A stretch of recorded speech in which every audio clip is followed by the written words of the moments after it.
चलो उठो, निकलो यहाँ से। बहुत नाटक कर लिया तुमने, चलो। खुद को संभालो सारा, तुमने हिम्मत पकड़ के रखनी है ना। तुमने मुमानी का ख्याल रखना है। मगर मुझे सब याद है। खालू को ये अपने बाप के रूप में देखा था। मेहरू तुम जाओ यहाँ से, ये हमारा मामला है। मैं क्यों जाऊँ यहाँ से? उसे तो उंगली पकड़ के चलना भी खालू ने सिखाया था। हाथी मैंने तो होश संभालते ही। आप भूल रही हैं अम्मा, इस तरह इसने टटर ज़बान चलाई थी आपके सामने। ये मेरा घर है, इस घर से मैं नहीं बल्कि ये जाए। चलो, ये मेरी माँ है।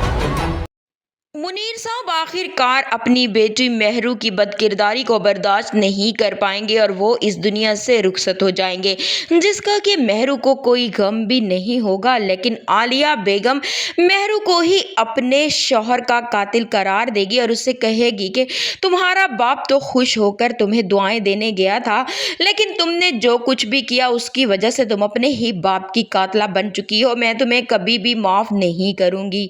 वहीं पर ही ज़ारा भी बहुत ही ज्यादा परेशान हो जाएगी, क्योंकि बचपन से ही मुनीर साहब ने उसे बाप बनकर पाला होता है। हादी को भी वो यही बात बताएगी कि उन्होंने तो मुझे उंगली पकड़कर चलना सिखाया था। तभी हादी उससे कहेगा कि तुम यहीं पर ही रुको और तुमने मुमानी जान का ख्याल रखना है। जैसे ही जनाजा घर से चला जाएगा, तमाम लोग भी घर से चले जाएंगे, तो जब आलिया बेगम ज़ारा से माफ़ी मांगने की कोशिश करेगी कि मैं तो तुमसे माफ़ी मांगना चाहती थी, मैंने मुनीर साहब से भी यही कहा था, हो सके तो तुम मुझे माफ़ कर देना।